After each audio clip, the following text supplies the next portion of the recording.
SIR form আপনারা প্রত্যেকেই পেয়েছেন, প্রত্যেকের বাড়িতেই এসআইআর যে এনুমারেশন ফর্ম আছে সেই এনুমারেশন ফর্ম কিন্তু পৌঁছে গেছে, বিএলওরা পৌঁছে দিয়েছেন বাড়ি বাড়ি। এসআইআর ফর্ম ফিল আপ করতে কি দেখা যাচ্ছে, এসআইআর ফর্মে কিন্তু আপনাদের মোবাইল নাম্বার দিতে হচ্ছে। এটা নিয়ে অনেকের মধ্যে কিছু যারা প্রতারণা করছে তারা কিন্তু এসআইআর কে হাতিয়ার করছে। কিভাবে হাতিয়ার করছে? আপনাকে ফোন করবে, ফোন করে বলবে যে আমি অমুক ব্লক থেকে বিডিও সাহেব বলছি, তো অমুক বিএলও বলছি, তো অমুক বিএলএ বলছি।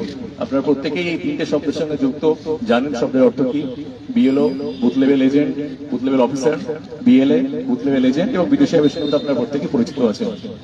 তো এরকম পদের অপব্যবহার করে আপনাদেরকে ফোন করছে, ফোন করে কি বলছে, আপনার এসআইআর ফর্ম ফিল আপ করতে হবে, আপনি এসআইআর ফর্ম জমা দিয়েছেন কিনা সেই সমস্ত বিষয় নিয়ে জানতে চাইছে।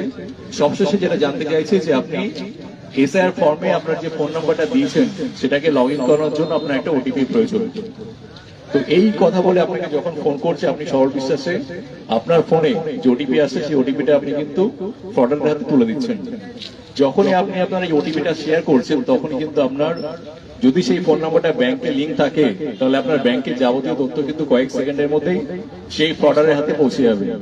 এর বাকিটুকু যেটুকু কাজ করা সেটুকু কিন্তু ফ্রডাররা নিমেষের মধ্যেই করবে। কি করবে? আপনার অ্যাকাউন্টে আপনার কষ্টের যে টাকাটুকু জমানো আছে সেটা কয়েক সেকেন্ডের মধ্যে গায়েব করে দেবে।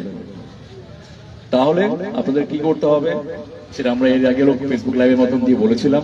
কখনোই কোনো বিডিও, কোনো বিএলও বা কোনো বিএলএ আপনাদেরকে সরাসরি ফোন করে আপনার ফোনে কিন্তু ওটিপি চাইবে না। যদি কখনো এই ধরনের ফোন কল আপনারা পান তাহলে প্রথমত যেটা করবেন, ফোন নাম্বারটাকে ব্লক করবেন। যদি কোনো বিষয় নিয়ে সংশয় হয় তাহলে আপনার নিকটবর্তী যিনি বিএলও আছেন বা আপনার এলাকার যিনি বিএলএ আছেন তাকে সরাসরি ফোন করুন, ফোন করে তাকে জানান। ভুল করে যদি কোনো ফ্রডারদের হাতে প্রতারণার শিকার আপনারা হয়ে যান সেক্ষেত্রে আপনারা যেটা করবেন, বরাবর যেটা আমরা বলে আসি, যখন আমাদের কোনো জায়গাতে অ্যাক্সিডেন্টের ফলে কেটে যায়, ছড়ে যায়, ফার্স্ট এইড খুব গুরুত্বপূর্ণ। তো এই সাইবার ফ্রডের ক্ষেত্রে কিন্তু ফার্স্ট এইড হচ্ছে 1930, এই 4টে অক্ষরের একটা ফোন নাম্বার 1930। যদি কখনো এই ধরনের কোনো সাইবার ফ্রডের শিকার আপনারা হন, সময় নষ্ট না করে সঙ্গে সঙ্গে আপনার হাতের কাছে যে মোবাইল ফোন আছে সেই মোবাইল ফোন থেকেই 1930 ফোন করে কমপ্লেনটা নথিবদ্ধ করবেন।